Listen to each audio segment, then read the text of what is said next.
ఈరోజు టాపిక్ ఏంటి అంటే అమెరికా గురించి. అమెరికాలో ఎంఎస్ చేయడానికి వెళ్ళిన పిల్లల గురించి మాట్లాడుకుందాం. ఎందుకంటే చాలా చాలా డిప్రెషన్కి లోనవుతున్నారు. టెన్షన్స్ రోజుకు రోజుకి ట్రంప్ చేస్తున్న పిచ్చ పనుల వల్ల ఇంకా ఇంకా పిల్లలు టెన్షన్ తీసుకుంటున్నారు. H1B వీసా ఉన్నా కూడా ఉద్యోగాలు ఇండియన్స్కి ఇస్తారో లేదో తెలియని పరిస్థితి. 14 మంది గవర్నర్లు కలిసి అక్కడ మీటింగ్ పెట్టుకున్నారట అమెరికాలో.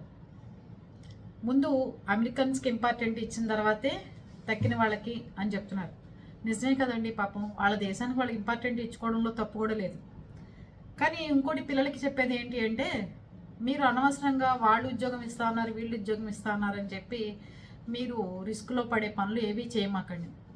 తల్లిదండ్రులకు మనం బర్డెన్ అవుతున్నామని కానీ 50-60 లక్షల రూపాయలు లోన్ తీసుకుని మనం ఇక్కడికి వచ్చి చదువుకోవడానికి వచ్చి మనం ఏమీ చేయలేకపోయామని డిప్రెషన్ తెచ్చుకోవడం కానీ, అనవసరంగా ఇబ్బంది పడటం కానీ, ఎవరో ఉద్యోగం చెయ్యి నీకేం పర్వాలేదు ఇక్కడేమీ ఎవరికి తెలియదు అని చెప్పినా కూడా నమ్మమాకండి.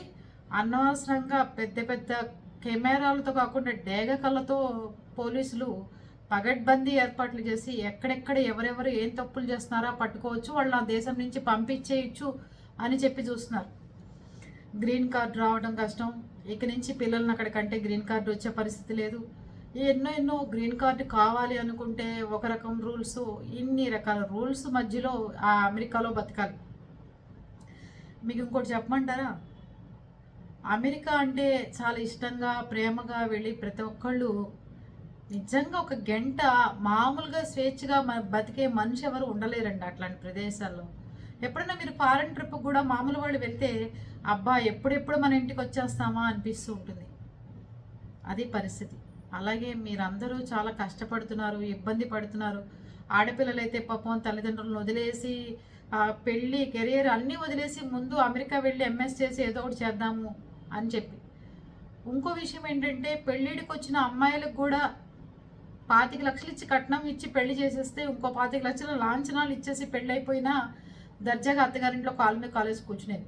అలా పెళ్ళిడికి వచ్చిన అమ్మాయిలను కూడా అమెరికాకు పంపిస్తే ఏదో ఒకటి సెటిల్ అవుతారు ఆడపిల్లలు అని ఆలోచించి పాపం తల్లిదండ్రులు పంపించిన పరిస్థితులు. అక్కడ జాబ్ రాక ఇక్కడ ఆడపిల్లలకి 50 లక్షల రూపాయలు లోన్ ఉండి మళ్ళీ వాళ్ళు పెళ్ళిళ్ళు చేయాలంటే ఉచితంగా చేసుకునేవాడు ఒక్కడు లేడు. పెళ్ళం ఉద్యోగం చేయాలి, కట్నం తేవాలి, మామగారులు కార్లు ఇవ్వాలి, అన్నీ ఇవ్వాలి. మళ్ళీ ఆడపిల్లలు దొరకట్లేదని వీళ్ళ గోల. మళ్ళీ ఆడపిల్లలేమో మగపిల్లాడికేమో పక్కన ఉద్యోగాలు ఎంత ఇబ్బంది ఉందో, ఆఖరికి 50 లక్షల్లోనూ మా నాన్నే కట్టలేకపోతున్నాడు, ఎంత వయసు వచ్చిన తర్వాత నా హస్బెండ్కి ఎంత శాలరీ ఎక్కడి నుంచి వస్తుందని వాళ్ళు అడ్జస్ట్ అవ్వట్లేదు. ఇన్ని గందరగోళాల మధ్యన లైఫ్ ఉంది. ఆఖరికి పెళ్ళిళ్ళు కూడా లేట్లు అవుతున్నాయి, పెళ్ళిళ్ళు వాయిదాలు వేసుకునే పరిస్థితి. అమెరికా సంబంధాలంటే ఆడపిల్ల అక్కడ ఉన్నదాన్ని చేసుకోవట్లేదు, అక్కడున్న అమెరికాలో ఉన్న అబ్బాయిల్ని ఎవరూ చేసుకోవట్లేదు. ఇలాంటి క్లిష్టమైన పరిస్థితులు వచ్చిన పరిస్థితి. ట్రంప్ మారిపోయిన తర్వాత మళ్ళీ మామూలు అవుతాయేమో చూద్దామండి. ఈ లోపల మీరెవరూ ఇబ్బంది పడకుండా, డిప్రెషన్ గురవకుండా, లేదు అంటే ఎక్కువ ఆలోచించకుండా, అరే అంత ఖర్చు పెట్టి పంపించామే మనమేమి సెటిల్ కాలేకపోయామే అని చెప్పి నిరుత్సాహపడకుండా, అందరితో పాటు మనమే అనుకుంటే జరిగిపోతుంది. అంతకు ముందు వెళ్ళిన వాళ్ళు బాగా సంపాదించుకున్నారు, మనమేంటి ఇట్లాగా అనుకోకుండా అందరితో పాటు మనకు కూడా ఇబ్బంది వచ్చింది కదా అనుకుంటే ఏ రకమైన ప్రాబ్లమ్స్ రాకుండా ఉంటాయి. ఆలోచించండి ఒకసారి. పేరెంట్స్కి ధైర్యం చెప్పండి, పిల్లలకి మీరు ధైర్యం చెప్పండి. ఉద్యోగాలు కూడా నిమిషానికి ఊడిపోతున్నాయి, కెరియర్ కూడా ముందుకు ఎలా వెళ్ళాలో తెలియని పరిస్థితులు వస్తున్నాయి పిల్లలకి. అందుకని ఆచితూచి అడుగులు వేయండి.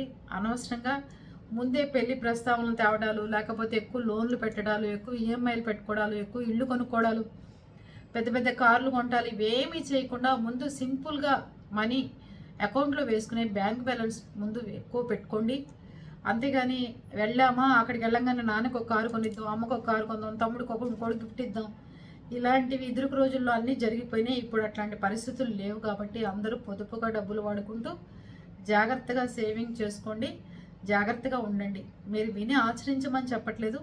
అక్కడ ఉన్న వాళ్ళందరూ చాలా చాలా ఇబ్బందులు పడుతూ రోజు మనకి మెయిల్స్ రూపంలో నా బంధువులు, నా ఫ్రెండ్స్ పిల్లలు అందరూ అక్కడే ఉన్నారు కాబట్టి ప్రతి ఒక్కళ్ళు చెప్పే మాటే ఇది. రోజు ఎలా గడుస్తుందా, ఎలా ఉంటామా, ఈ పరిస్థితుల నుంచి ఎలా బయటకు వస్తామా అని చెప్పి ప్రతి ఒక్కళ్ళు ఇబ్బంది పడే పరిస్థితి. ఓకేనా?